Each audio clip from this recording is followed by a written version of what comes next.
Hello, जय हिंद साथियों, जय हिंद प्यारे बच्चों। कैसे हैं आप लोग? आई होप आप सभी बच्चे अच्छे होंगे, एग्जाम की तैयारी ज़बरदस्त तरीके से कर रहे होंगे।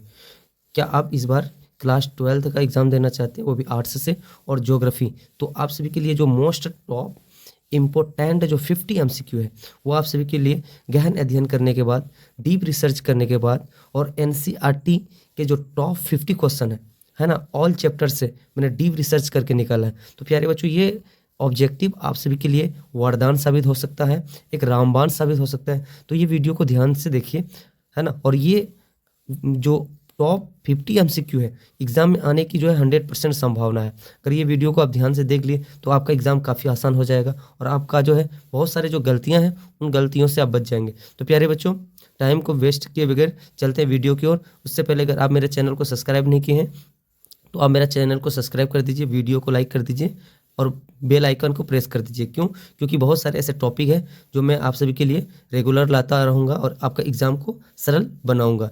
तो इसके लिए आप अपना चैनल को सब्सक्राइब कर लीजिए और हमारे कम्युनिटी से आप जुड़ सकते हैं। तो प्यारे बच्चों, टाइम को वेस्ट किए बगैर चलते हैं सवाल की ओर। सवाल क्या कह रहा है? तो प्यारे बच्चों, पहला सवाल कह रहा है आपका, मानव भूगोल का मुख्य उद्देश्य क्या है? मानव भूगोल का मुख्य उद्देश्य क्या है? ठीक है, तो मानव भूगोल का मुख्य उद्देश्य क्या होता है प्यारे बच्चों? तो आप सभी को पता होना चाहिए। मानव भूगोल का जो मुख्य उद्देश्य होता है, मनुष्य और प्राकृतिक जो पर्यावरण है वो कैसे प्रभावित होता है ना। पर्यावरण और मानव प्रकृति के बीच जो है आपसी संबंध को बनाता है। क्या बनाता है ना? मानव और पर्यावरण के बीच संबंधों का अध्ययन करवाता है। ठीक है, तो इसका राइट आंसर आपका बी हो जाएगा। क्या हो जाएगा? कि मानव और पर्यावरण के, है ना, संबंध का अध्ययन। ठीक है, दूसरा सवाल है प्यारे बच्चों कि मानव विकास सूचकांक कौन सा घटक शामिल है इसमें? ठीक है, तो इसमें देखिए मानव विकास सूचकांक में जो है आपका स्वास्थ्य, शिक्षा और आय ये शामिल होगा और आपका जो है जनसंख्या घनत्व शामिल नहीं होगा। क्या शामिल नहीं होगा प्यारे बच्चों? जनसंख्या घनत्व। ठीक है ना। ह्यूमन डेवलपमेंट इंडेक्स, है ना, स्वास्थ्य, शिक्षा और आय को प्रभावित करता है लेकिन जनसंख्या घनत्व को प्रभावित नहीं करता है। ठीक है, तो तीसरा नंबर का सवाल है, जनसंख्या वितरण को सर्वाधिक प्रभावित करने वाला कारक कौन सा है? तो जनसंख्या जो होता है ना, जनसंख्या वितरण को जो सबसे ज़्यादा जो प्रभावित करता है ना, वहाँ की जलवायु प्रभावित करता है। यानी अनुकूल जलवायु वाले क्षेत्र जो होता है वहाँ पे, है ना, अत्यधिक जनसंख्या पाई जाती है। ठीक है, लेकिन ठंडे या गर्म क्षेत्रों में जनसंख्या जो होता है वो क्या होता है? वो कम पाया जाता है। ठीक है, तो इसका राइट आंसर आपका जलवायु हो जाएगा। क्या हो जाएगा प्यारे बच्चों? जलवायु। चलिए चौथा सवाल को देखते हैं। विश्व में सबसे अधिक जनसंख्या, विश्व में सबसे अधिक जनसंख्या घनत्व वाले क्षेत्र पाया जाता है। तो देखिए, विश्व में अगर सबसे अधिक जनसंख्या की बात किया जाए तो, है ना, तो आपका जो है मरुस्थलीय क्षेत्र में नहीं पाया जाएगा क्योंकि वहाँ पे रेगिस्तान है, ज़्यादातर रिसोर्सेस नहीं मिलते हैं। शीत कटिबंधीय में जो है ये आपका बर्फीला एरिया आता है या ध्रुव प्रदेश आता है, यहाँ पे भी नहीं पाया जाएगा। और पर्वतीय क्षेत्र में इक्का दुक्का घर पाया जाता है। लेकिन आपका जो विषुवतीय क्षेत्र जो है ना, विषुवतीय क्षेत्र, यहाँ पे गर्म और आर्द्र जलवायु पाई जाती है और वहाँ की मिट्टी काफ़ी उपजाऊ होता है और ज़्यादातर लोग कृषि पे निर्भर रहते हैं और यहाँ की जो दशाएं होती है वो काफ़ी अनुकूल होता है। ठीक है, कई सारे बच्चे बोलेंगे कि सर, है ना, मरुस्थलीय क्षेत्र और विषुवतीय क्षेत्र में कन्फ्यूजन है। तो आप 100% याद रखिए कि आपका विषुवतीय क्षेत्र हो जाएगा। क्या हो जाएगा? यहाँ की जलवायु काफ़ी अनुकूल होती है ना, यहाँ की मिट्टी भी उपजाऊ होता है। ठीक है, राइट। चलिए 5 नंबर का सवाल देखते हैं। 5 नंबर का सवाल आपका क्या है? तो 5 नंबर का सवाल है, जनसंख्या वृद्धि दर का अर्थ होता है। तो देखिए, जनसंख्या वृद्धि दर की बात किया जाए तो जनसंख्या वृद्धि जो होता है, ठीक है, तो याद रखिए जनसंख्या वृद्धि का जो मेन गोल है ना, वो जनसंख्या, है ना, वृद्धि का जन्म दर और मृत्यु दर का अंतर, कितने लोग जन्म हो रहे हैं, जन्म होने के पश्चात कितने मर रहे हैं। ठीक है, तो इनके बीच का जो आपका अंतर निकलेगा वो आपका हो जाएगा जनसंख्या वृद्धि। जनसंख्या वृद्धि धनात्मक ऋणात्मक दोनों होता है। अगर अधिक जन्म लेता है तो जनसंख्या क्या हो जाएगा? धनात्मक। अगर जन्म लेने से ज़्यादा मर रहा है तो जनसंख्या ऋणात्मक हो जाएगा। जनसंख्या वृद्धि ऋणात्मक हो जाएगा। राइट, आपका आंसर इसका क्या हो जाएगा? सी, जनसंख्या दर और मृत्यु दर का अंतर। ठीक है, चलिए 6 नंबर का सवाल देखते हैं। 6 नंबर का सवाल है, भारत में जनसंख्या विस्फोट का प्रमुख कारण क्या है? तो भारत में जनसंख्या जो विस्फोट हो रहा है, यानी जनसंख्या अत्यधिक जो बढ़ रहा है ना, उनका मुख्य कारण क्या है? तो इसका 4 ऑप्शन आपका है, मृत्यु दर में कमी, जन्म दर में कमी, प्रवास में कमी, शहरीकरण में कमी। तो देखिए, जनसंख्या विस्फोट का जो मुख्य कारण है, जनसंख्या तेजी से बढ़ रहा है, यानी बच्चे जन्म ज़्यादा हो रहे हैं, बच्चों का जन्म दर ज़्यादा है, मृत्यु दर कम है। ठीक है, तो आपका राइट आंसर क्या हो जाएगा? तो आपका राइट आंसर क्या हो जाना चाहिए? मृत्यु दर में कमी। ठीक है, मृत्यु दर में कमी यानी जन्म ज़्यादा हो रहा है और मर कम रहा है। तो 7 नंबर का सवाल है, प्राथमिक क्रियाकलाप का संबंध है। तो देखिए, प्राथमिक क्रियाकलाप का मतलब होता है उद्योग, सेवा, है ना, व्यापार। ये प्राथमिक क्रियाकलाप नहीं है। कहीं ना कहीं प्राथमिक का मतलब होता है कृषि। तो प्राकृतिक संसाधन से जो प्राप्त जो साधन मेरा होता है, हमारा प्राकृतिक, है ना, संसाधनों से प्राप्त जो साधन होगा, कहीं ना कहीं वो कृषि में आएगा। तो आपका राइट आंसर क्या हो जाएगा? सी, यानी प्राकृतिक संसाधन से, राइट। चलिए 8 नंबर का सवाल देखते हैं। 8 नंबर का सवाल क्या है, निम्न में से कौन द्वितीय क्रियाकलाप है? द्वितीय क्रियाकलाप बोले तो विनिर्माण उद्योग, ठीक है। विनिर्माण क्या होता है? कोई वस्तु तैयार करना, कच्चा मालों से कोई वस्तु तैयार करना। तो ये आपका, है ना, कृषि नहीं होगा, मत्स्य पालन नहीं होगा, यानी मछली पालन, और खनन, खनन खनन जो है कहीं ना कहीं क्या होता है? खदानों से निकाला जाता है, ठीक है। तो वस्त्र उद्योग भी नहीं होगा, कहीं ना कहीं कच्चा मालों से प्राप्त करता है, ठीक है। तो आपका क्या हो जाना चाहिए? सॉरी, सवाल क्या कह रहे हैं? निम्न में से द्वितीय क्रियाकलाप, तो यहाँ पे कृषि, मत्स्य पालन और खनन, ये तीनों हो जाएगा, ठीक है। कहीं ना कहीं ये प्राथमिक क्रियाकलाप से खनन की बात किया जा रहा है, खनन याद रखिए, ठीक है। खनन उद्योग नहीं, खनन जो मतलब प्राकृतिक संसाधनों से जो प्राप्त करते हैं, ठीक है। आपका यहाँ पे राइट आंसर डी हो जाएगा, क्या?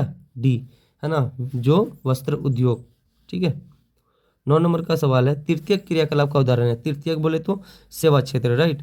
तो तृतीय क्रियाकलाप का जो आपको पता होना चाहिए, खेती, खनन और पशुपालन, ये प्राथमिक में आएगा। किस में आएगा प्यारे बच्चों? ये प्राथमिक में आएगा। लेकिन बैंक हमें सेवा दे रहा है, ठीक है। तो बैंकिंग आपका क्या हो जाएगा? तृतीय क्रियाकलाप। क्वार्टरनी क्रियाकलाप का क्या संबंध है? यानी आपका जो चतुर्थक क्रियाकलाप होता है, ठीक है। तो चतुर्थक क्रियाकलाप क्या हो जाएगा? ज्ञान और सूचना। क्या हो जाना चाहिए आपका? ज्ञान और सूचना, ठीक है। ये किस में आ जाएगा प्यारे बच्चों? है ना, जैसे कि आईटी रिसर्च हो गया, शिक्षा हो गया, है ना, ये सब के सब क्वार्टरली क्रियाकलाप का संबंध हो जाएगा, ठीक है। चलिए 11 नंबर का सवाल देखते हैं। भारत में सबसे अधिक श्रमिक किस क्षेत्र में कार्यरत है? मतलब भारत में जो ज़्यादातर लोग हैं, मजदूर हैं, सबसे ज़्यादा किस में कार्यरत है? तो याद रखिए, भारत में जो है 70% से अधिक, है ना, जनसंख्या का जो ग्रामीण जनसंख्या होता है, कहीं ना कहीं ज़्यादातर मजदूर जो होता है वो ग्रामीण से ही होता है, याद रखिए आप। दिल्ली, पंजाब, मुंबई, हरियाणा, गांव से ही लोग काम करने के लिए जाते हैं। तो भारत में ज़्यादातर जो श्रमिक है वो किस क्षेत्र से प्यारे बच्चों? तो याद रखिए, वो आपका प्राथमिक क्षेत्र से। किस क्षेत्र से है? प्राथमिक क्षेत्र से, ठीक है। जो अधिकतर लोग खेती, कृषि कार्य से जुड़े हुए हैं। 12 नंबर का सवाल देखिए।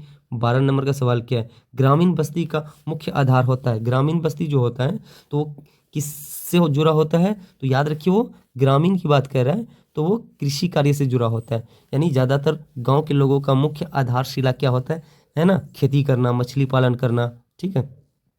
मछली पालन के साथ साथ खनन वगैरह भी होता है। तो यानी वो ज़्यादातर लोग प्राथमिक क्रियाकलाप में तो आएंगे, लेकिन ज़्यादातर लोग जो होगा वो कृषि से संबंधित होगा, ठीक है। ज़्यादातर लोग किसान होते हैं, ठीक है। तो चलिए 13 नंबर का सवाल देखते हैं। नगरीय बस्ती की पहचान किससे होती है? तो नगरीय बस्ती की पहचान, नगर जो होता है, आप अगर नगर से हैं, अगर आप कोई शहरी इलाके से हैं, तो आप, है ना, जानते होंगे कि ज़्यादातर लोग जो है वो गैर कृषि कार्य, यानी कृषि नहीं करता है। वो तो या तो कृषि नहीं करेगा, पशुपालन भी नहीं करेगा, है ना, तो वन कार्य करेगा ही नहीं, तो गैर कृषि कार्य हो जाएगा। यानी शहरों के लोग, शहरीकरण जो जनसंख्या होता है वो गैर कृषि कार्य, विनिर्माण हो गया, है ना, विनिर्माण के साथ साथ जो है सेवाएं हो गया, यानी या तो द्वितीय क्रियाकलाप में रहेगा या तो तृतीय क्रियाकलाप में रहेगा। कहीं ना कहीं चतुर्थ क्रियाकलाप से भी संबंधित है, ठीक है। 14 नंबर का सवाल है, परिवहन का सबसे सस्ता साधन क्या है? तो परिवहन जो होता है, परिवहन, है ना, वो पत्तनों द्वारा होता है। जैसे एक देश से दूसरे देशों में अगर परिवहन किया जाता है ना, तो उनका सबसे सस्ता साधन की बात किया जाए तो वो जल परिवहन है। कौन सा परिवहन होगा? जल परिवहन, जो जहाज़ों के द्वारा, पानी के जहाज़ों के द्वारा परिवहन होता है, ठीक है। तो छोटे बड़े वस्तु जो होता है, कहीं ना कहीं वो परिवहन, जल परिवहन के द्वारा ही एक देश से दूसरे देश में ट्रांसपोर्ट होता है, यानी परिवहन होता है। चलिए 15 नंबर का सवाल देखते हैं प्यारे बच्चों। 15 नंबर का सवाल क्या है? भारत में राष्ट्रीय राजमार्गों का रख रखाव कौन करता है? तो भारत में एक राष्ट्रीय यानी नेशनल जो हाईवे होता है ना, इसका रख रखाव जो करता है वो केंद्र सरकार करता है। कौन करता है प्यारे बच्चों? ये केंद्र सरकार के जिम्मेदारी पर आता है ना, है ना। इनकी जिम्मेदारी कौन करता है? केंद्र सरकार। तो राइट आंसर आपका सी हो जाएगा, केंद्र सरकार। चलिए 16 नंबर का सवाल देखते हैं। संचार का सबसे तीव्र साधन, यानी संचार का मतलब होता है ना, मैसेज को पहुंचाना, ठीक है, कोई भी खबरों को पहुंचाना। तो इसका सबसे ज़्यादा फास्ट आजकल क्या चल रहा है, इंटरनेट है। मेरे वीडियो आप जो देख रहे हैं इंटरनेट के ही माध्यम से देख रहे हैं। टेलीफोन इंटरनेट इसका हो जाएगा, या तो टेलीफोन या इंटरनेट, ठीक है। रेडियो तो बंद हो चुका है, समाचार पत्र आजकल कौन देखता है ना, वो भी इंटरनेट के ही माध्यम से देखता है। तो 17 नंबर का सवाल है, अंतर्राष्ट्रीय व्यापार का आधार क्या है। अंतर्राष्ट्रीय अगर व्यापार की बात किया जाए तो अंतर्राष्ट्रीय व्यापार जो है, यानी एक देश दूसरे देशों से जो जुड़ता है, आत्मनिर्भरता के लिए नहीं जुड़ता है, संसाधनों की अगर समानता रहेगा तो एक देश दूसरे देशों से व्यापार क्यों करेगा। जनसंख्या का भी मुख्य आधार नहीं है, तो एक देश दूसरे देशों से व्यापार इसलिए करता है क्योंकि उनकी संसाधन जो है समान नहीं है, ठीक है। क्योंकि जिसकी आवश्यकता होनी चाहिए, है ना, उनके पास नहीं है तो दूसरे देशों से लेगा, ठीक है। अंतर्राष्ट्रीय बाजार जो लगता है वो कहीं ना कहीं संसाधनों की असमानता के कारण लगता है, ठीक है। तो इसका राइट आंसर आपका क्या हो जाएगा प्यारे बच्चों, है ना, संसाधनों की असमानता, ठीक है। संसाधनों की असमानता इसका राइट आंसर हो जाएगा और एक कन्फर्म आंसर हो जाएगा। 18 नंबर का सवाल है, भारत का सबसे बड़ा व्यापारिक भागीदार क्षेत्र कौन सा है। भारत का बात कर रहा है प्यारे बच्चों, तो भारत सबसे ज़्यादा किससे जुड़ा हुआ है, एशिया से। क्यों, क्योंकि एशिया से अधिकांश व्यापार करता है एशियाई देश, जिसमें चाइना हो गया, है ना, यूनाइटेड अरब ऑफ अमीरात्स हो गया, सिंगापुर हो गया, है ना, ये सारे देश से भारत ज़्यादातर व्यापार करता है। क्यों करता है, क्योंकि टैक्सेस कम पे करने पड़ते हैं, ठीक है। हम लोग एशिया महादेश के अंतर्गत आते हैं, तो सबसे बड़ा व्यापारिक जो भागीदार क्षेत्र होगा वो एशिया हो जाएगा। क्या हो जाएगा, एशिया। 19 नंबर का सवाल देखते हैं प्यारे बच्चों। 19 नंबर का सवाल है, बंदरगाह नगर का विकास किससे होता है। तो बंदरगाह नगर विकास की बात कर रहा है ना, तो बंदरगाह नगर का विकास जो होता है वो व्यापार से होता है। किससे होता है प्यारे बच्चों, व्यापार से, है ना। बंदरगाह जो होता है आयात निर्यात के लिए होता है और इससे व्यापार और रोजगार को बढ़ावा मिलता है। तो इसका राइट आंसर आपका क्या हो जाएगा, बी, व्यापार। मुंबई का विकास मुख्य रूप से किस कारण से हुआ। मुंबई की अगर विकास की बात कर रहे हैं, मुंबई में कई सारे बंदरगाह हैं जिससे जो है शुरुओं से, है ना, शुरू यानी सदियों से, है ना, अंग्रेजों के ज़माने से या उससे पहले से ही, है ना, व्यापार जो है वो बंदरगाह से होता था। किससे होता था, बंदरगाह से, है ना। तो इसका राइट आंसर किसी में बंदरगाह, हाँ, सी नंबर इसका राइट आंसर हो जाएगा, बंदरगाह, ठीक है प्यारे बच्चों। संसाधन का अर्थ क्या होता है, संसाधन का अर्थ पूछ रहा है, तो संसाधन का अर्थ क्या होगा, तो संसाधन का अर्थ प्यारे बच्चों हो जाएगा, है ना, जो वस्तुएं होती है वो मानव के लिए उपयोगी होता है और उनका मूल्य को बढ़ाना, है ना, मूल्य को बढ़ाने को ही हम संसाधन कहते हैं। तो इसका राइट आंसर क्या होगा, उपयोगी और मूल्यवान वस्तुएं, क्या हो जाएगा, ये काफी मोस्ट इंपोर्टेंट सवाल है।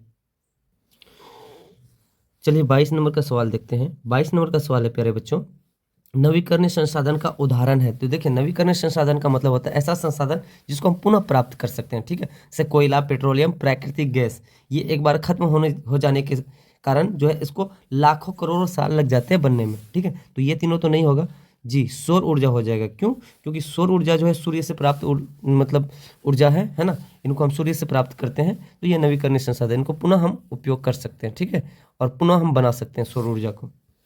चलिए 23 नंबर का सवाल देखते हैं। भारत में लौह अयस्क का प्रमुख उत्पादक राज्य, है ना, तो प्रमुख उत्पादक राज्य की बात कर रहा है, तो प्रमुख उत्पादन जो होगा, है ना, लौह अयस्क का, वो हो जाएगा ओडिशा। क्या हो जाएगा, ओडिशा। ओडिशा जो है क्या है, ओडिशा में लौह अयस्क का मतलब भंडार सबसे ज़्यादा है और ये सबसे बड़ा उत्पादक राज्य भी है ना, लौह उत्पादन में। तो इसका राइट आंसर बी हो जाएगा, ठीक है।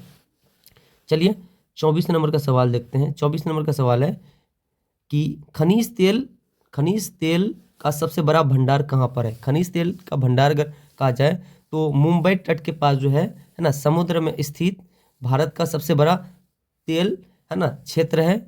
खनिज तेल क्षेत्र की बात किया जा रहा है, तो वो उनका नाम क्या हो जाएगा, मुंबई हाई हो जाएगा, है ना, ये मुंबई तट में स्थित है। तो इसका राइट आंसर आपका क्या हो जाएगा, मुंबई हाई, ठीक है। 25 नंबर का सवाल कह रहा है, मानव संसाधन का विकास निर्भर करता है। तो मानव विकास, है ना, मानव संसाधन का विकास किस पर निर्भर करेगा प्यारे बच्चों, शिक्षा और स्वास्थ्य पर, है ना। आपका शिक्षा और स्वास्थ्य किस प्रकार है, कैसा कार्य करता है, ये दोनों जो है मानव विकास, है ना, की आवश्यकता को बढ़ावा देता है और मानव संसाधन का जो है एक मुख्य कारण भी है, ठीक है। मानव संसाधन का विकास किस पर निर्भर करेगा, शिक्षा और स्वास्थ्य पर, ठीक है। चलिए नेक्स्ट सवाल को देखते हैं। भारत की जनगणना कितने वर्षों में होती है। तो देखिए, भारत की जनगणना जो है वो 10 वर्षों में होती है और सर्वप्रथम यानी सबसे पहले जनगणना जो हुआ था वो 1872 में हुई थी। ये बात याद रखिए, ठीक है, ये भी सवाल बन सकता है आपका ऑब्जेक्टिव के लिए। जनसंख्या पिरामिड किसको दर्शाती है। तो देखिए, जनसंख्या पिरामिड की अगर बात किया जाए तो ये आयु, लिंग और संरचना को दर्शाता है और इससे ये पता चलता है कि किस आयु वर्ग के, है ना, कितने पुरुष और कितने महिलाएं हैं। ठीक है, तो इनका जो है क्या दर्शाएगा, संरचना, यानी आयु और लिंग संरचना। ठीक है, उम्र और उनका, है ना, लिंग जो होता है, जेंडर। तो 28 नंबर का सवाल है प्यारे बच्चों, है ना, उच्च जन्म दर और उच्च मृत्यु दर वाले देश किस अवस्था में होता है। तो उच्च जन्म दर और उच्च मृत्यु दर वाले जो देश होता है ना, वो जनसांख्यिकी संक्रमण की प्रथम अवस्था में होती है और इसमें स्वास्थ्य सुविधा कम होती है और जनसंख्या जो वृद्धि होती है वो क्या होता है, धीमी होता है। तो इसका राइट आंसर क्या हो जाएगा, जनसांख्यिकी संक्रमण की ये प्रथम अवस्था होगा। ठीक है, चलिए 29 नंबर का सवाल देखते हैं। भारत में प्रथम, है ना, या भारत में सबसे पहले अधिक नगरीय जनसंख्या वाला राज्य है। भारत में सबसे अधिक नगरीय जनसंख्या वाला, है ना, सबसे ज़्यादा नगरीय जनसंख्या किस राज्य में है। तो आप याद रखिए, सबसे ज़्यादा अगर नगरीय जनसंख्या की बात किया जाए तो नगरीय जनसंख्या वाला जो हो जाएगा वो क्या हो जाएगा, महाराष्ट्र हो जाएगा, यानी मुंबई। मुंबई वो नगर निगम है और राज्य की अगर बात किया जाए, ठीक है, मुंबई जिला और नगर निगम दोनों है। अगर नगरीय, है ना, जनसंख्या वाला राज्य की बात किया जाए तो मुंबई हो जाएगा, यानी महाराष्ट्र। ठीक है, स्मार्ट सिटी का क्या उद्देश्य है। स्मार्ट सिटी की अगर बात किया जाए प्यारे बच्चों, तो स्मार्ट सिटी जो होता है, स्मार्ट सिटी, है ना, बेहतर परिवहन, बेहतर स्वच्छता, बेहतर तकनीक और बेहतर एजुकेशन, बेहतर, है ना, डेवलपमेंट के लिए होता है। ठीक है, तो इसका राइट आंसर आपका क्या हो जाएगा, नगरीय जीवन सुधार। ठीक है, इनका मुख्य उद्देश्य है। चलिए 31 नंबर का सवाल देखते हैं। कृषि का सबसे प्राचीनतम रूप। कृषि का सबसे प्राचीनतम रूप झूम की खेती जो आदिवासी लोग करते थे एक स्थान से दूसरे स्थान में जाकर के, तो इसका राइट आंसर आपका क्या हो जाएगा, स्थानांतरित कृषि। ठीक है, जगहों को चेंज कर करके करते थे, है ना, जंगलों का राख से खेती करते थे। भारत में रबी फसल बोई जाती है, तो भारत में रबी फसल का जो टाइमिंग है, टाइम पीरियड है, वो अक्टूबर से नवंबर है ना, जो सर्दी के मौसम में बोई जाती है, जैसे गेहूँ चना वगैरह हो गया, तो अक्टूबर नवंबर हो जाएगा। ठीक है, आजकल तो मकई वगैरह भी करते हैं, लेकिन मकई का टाइम पीरियड वो नहीं है। ठीक है, इसका काटने का जो है अलग टाइम पीरियड है।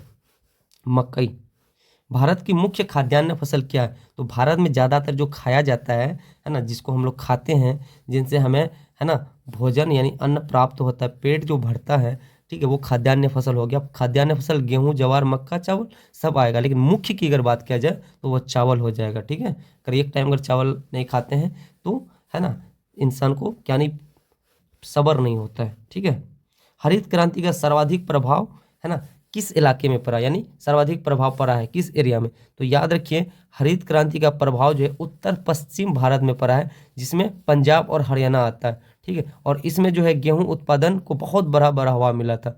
ठीक है, जिसमें सिंचाई, उन्नत किस्म की बीजें, उर्वरक, है ना, इत्यादि का जो है ना, उत्तम किस्म मिला था। ठीक है, तो इसका राइट आंसर क्या हो जाएगा, इसका राइट आंसर आपका हो जाएगा, है ना, क्या हो जाना चाहिए, उत्तर से पश्चिम में, उत्तर से पश्चिम में, सी हो जाएगा। चलिए 35 नंबर का सवाल देखते हैं। कपास उद्योग का कच्चा माल क्या है। कपास उद्योग की अगर बात किया जाए प्यारे बच्चों, किसकी, कपास उद्योग की, तो कपास उद्योग का जो है कच्चा माल आपका क्या हो जाएगा, तो कपास उद्योग का कच्चा माल कपास हो जाएगा। क्या हो जाएगा, कपास। तो प्यारे बच्चों देखते हैं 36 नंबर का सवाल। 36 नंबर का सवाल है कि जूट उद्योग मुख्यतः किस राज्य में केंद्रित है। तो देखिए, जूट की अगर बात किया जाए तो जूट सबसे ज़्यादा जो है हुगली नदी के किनारे, है ना, बहुत सारे जूट की मिलें हैं और यहाँ कच्चा माल और परिवहन की सुविधा उपलब्ध है। इसलिए जूट उद्योग जो है कहाँ पे हो जाएगा, हुगली जो है कहाँ पे है, तो आपका हो जाएगा पश्चिम बंगाल। राइट, हुगली जो है पश्चिम बंगाल में है। तो जूट उद्योग जो है मुख्यतः किस राज्य में केंद्रित है, तो पश्चिम बंगाल आपका राइट आंसर हो जाएगा। ठीक है, चलिए नेक्स्ट सवाल को देखते हैं। 37 नंबर का सवाल है प्यारे बच्चों कि भारत का सबसे बड़ा सीमेंट उत्पादक जो है राज्य कौन सा है। तो देखिए, अगर सीमेंट की बात किया जाए तो सबसे ज़्यादा चूना पत्थर जो है प्रचुर मात्रा में कहाँ पे है, तो राजस्थान में। और सबसे ज़्यादा जो है सीमेंट जो बनाया जाता है, इनका कच्चा माल क्या है, चूना पत्थर है। तो चूना पत्थर जो है आपका, है ना, रेगिस्तान इलाके जो है राजस्थान में हो जाएगा। ठीक है, और ये कच्चा माल है और इसलिए जो है राजस्थान सबसे ज़्यादा जो है ना, सीमेंट का उत्पादन करता है। तो सीमेंट का जो सबसे बड़ा उत्पादक जो है राज्य है वो क्या हो जाएगा, राजस्थान हो जाएगा। ठीक है, चलिए 38 नंबर का सवाल देखते हैं। आईटी उद्योग का प्रमुख केंद्र कहाँ है। तो आईटी उद्योग की अगर बात किया जाए तो आईटी उद्योग का जो प्रमुख केंद्र है वो बेंगलोर में है ना, बेंगलुरु में। और इसे जो है सिलिकॉन वैली भी कहा जाता है। क्यों कहा जाता है, क्योंकि यहाँ आईटी कंपनियाँ बहुत ज़्यादा है और यहाँ पे जो काम जो होता है ना, वो काफ़ी शानदार तरीके से होता है और कुशल मानव संसाधन वहाँ पे उपलब्ध है। ठीक है, और टेक्नोलॉजी की वहाँ पे कमी नहीं है। तो बेंगलुरु जो है IT हब भी कहा जाता है इसको, ठीक है। पर्यटन उद्योग को कहा जाता है। तो पर्यटन उद्योग जो है कहीं ना कहीं पर्यटन जो है, टूर जो है हमें सेवाएं देती है। क्या देती है? सेवाएं, है ना। तो टूर क्या हो जाएगा आपका, है ना, क्या हो जाना चाहिए प्यारे बच्चों? तृतीयक उद्योग हो जाएगा, जो सेवा प्रदान करता है, जहाँ पे होटल, परिवहन, गाइड जैसी सेवाएं जुड़ा होता है ना। और लोग जो है, लोगों का जीवन यापन इन्हीं से होता है। तो ये टूर सबसे बड़ा एक उद्योग और इकोनॉमी का एक हिस्सा माना जाता है, जिसमें देश विदेश से लोग घूमने के लिए आते हैं। तो ये आपका जो है तृतीयक क्रिया हो जाएगा। क्या हो जाएगा? तृतीयक क्रिया, तृतीयक उद्योग, ठीक है। 40 नंबर का सवाल है, विश्व पर्यटन दिवस कब मनाया जाता है? विश्व पर्यटन दिवस की अगर बात किया जाए, है ना, 27 सितंबर को यानी 27 सितंबर को मनाया जाता है। यह दिन जो है पर्यटन के महत्व को दर्शाता है, जिसमें जो है UNWTO द्वारा मनाया जाता है, और इसमें पर्यटन को काफ़ी बढ़ावा मिलता है। क्या मिलता है? बढ़ावा मिलता है, ठीक है। तो इसका राइट आंसर आपका 27 सितंबर हो जाएगा। क्या हो जाएगा? 27 सितंबर। सतत, चलिए 41 नंबर का सवाल देखते हैं, सतत विकास का क्या अर्थ है? सतत विकास की अगर बात किया जाए तो सतत विकास जो है संसाधनों को संतुलित उपयोग करता है, और वर्तमान के साथ साथ भविष्य की ज़रूरतों को भी ध्यान में रखा जाता है, ताकि पर्यावरण अनुकूल हो और आने वाले पीढ़ी भी, है ना, सही तरीके से इसका इस्तेमाल कर पाए। तो भविष्य को ध्यान में रखकर इसका विकास करता है, ठीक है, ताकि भविष्य में भी इसका विकास हो। 42 नंबर का सवाल है, पर्यावरण संरक्षण का मुख्य उद्देश्य क्या है? तो पर्यावरण संरक्षण का मुख्य उद्देश्य क्या होता है? पर्यावरण संरक्षण का आधार जो है पर्यावरण को सुरक्षा पहुंचाना और प्रदूषण को कम फैलाना, है ना, और प्राकृतिक संतुलन को बना करके रखना, ठीक है। तो इसका राइट आंसर क्या हो जाएगा? प्राकृतिक संतुलन बनाए रखना, ठीक है। चलिए 43 नंबर का सवाल देखते हैं, ग्लोबल वार्मिंग का प्रमुख कारण क्या है? तो ग्लोबल वार्मिंग जो होता है, कार्बन डाइऑक्साइड, मीथेन जैसी गैसें जो टेम्परेचर होता है उसको रोकता है, जिससे पृथ्वी का तापमान, है ना, बढ़ता है। और ग्लोबल वार्मिंग ग्रीन हाउस गैसों को कहा जाता है। किसको कहा जाता है? ग्रीन हाउस गैसों को, ठीक है। जल प्रदूषण का प्रमुख स्रोत क्या है? तो जल प्रदूषण की अगर बात किया जाए तो बहुत सारे फैक्ट्री, बहुत सारे कंपनियां जो होती है ना, वो क्या करता है, अपने जो गंदगी जो होता है, अपना जो कचरा होता है, वो नदी के किनारे जो है फेंक देता है। जैसे गंगा नदी के किनारे जो है, यमुना नदी के किनारे दिल्ली का टोटली कचरा, है ना, फेंका जाता है, जिसके कारण से दिल्ली में इतना ज़्यादा प्रदूषण है ना। हमेशा जो है दिल्ली में कहीं ना कोई मुसीबत खड़ी हो जाती है, ठीक है। तो बहुत सारे जो है फैक्ट्रियों का जो है कचरा वो गंगा यमुना नदी के किनारे फेंका जाता है, ठीक है। अगर कभी टूर करेंगे तो आप गौर से देखिएगा, ठीक है। वहाँ से जो पुलें गुजरती है, ट्रेनें गुजरती हैं, तो साफ साफ दिखाई देता है। तो इसका क्या हो जाएगा? औद्योगिक अपशिष्ट यानी कचरा, ठीक है, फैक्ट्रियों का कचरा। 45 नंबर का सवाल है प्यारे बच्चों, मोस्ट इंपोर्टेंट है, भारत में सबसे लंबा राष्ट्रीय, है ना, राजमार्ग क्या है, जो हाईवे है? तो भारत में सबसे बड़ा अगर बात किया जाए तो NH नेशनल हाईवे 44, है ना, यानी 44, NH 44, जो उत्तर से दक्षिण तक फैला है, और ये श्रीनगर से कन्याकुमारी तक जोड़ता है, और भारत का सबसे लंबा जो है नेशनल हाईवे है ना, NH 14। इसका राइट आंसर NH 14 हो जाएगा। चलिए 46 नंबर का सवाल देखते हैं, मानव भूगोल की उपशाखा क्या नहीं है? तो ये देखिए, मानव भूगोल, जनसंख्या भूगोल मानव भूगोल की शाखा है, आर्थिक भूगोल मानव की शाखा है, और राजनीतिक भूगोल, ये तीनों मानव, है ना, भूगोल की शाखाएं हैं। लेकिन खगोलीय भूगोल जो है ना, खगोलीय भूगोल, ये भूगोल पृथ्वी के बाहर के पिंडों से संबंधित है ना, जो अंतरिक्ष का अध्ययन करवाता है। तो इसलिए मानव भूगोल में जो है खगोलीय भूगोल नहीं होगा, ठीक है, D नंबर। चलिए 47 नंबर का सवाल देखते हैं, विकसित देशों की पहचान है? तो विकसित देशों की पहचान जो होती है, जो देश विकसित होता है, वहाँ का शिक्षा, स्वास्थ्य, है ना, और वहाँ के रोजगार वगैरह, आय, है ना, काफ़ी क्या होता है, उच्च होता है, और वहाँ के लोगों का जीवन प्रत्याशा भी काफ़ी उच्च होती है, और वहाँ का जीवन स्तर से पता चलता है कि देश कितने विकसित हैं। तो उच्च जीवन स्तर, इसका राइट आंसर C हो जाएगा। क्या हो जाएगा? उच्च जीवन स्तर, ठीक है।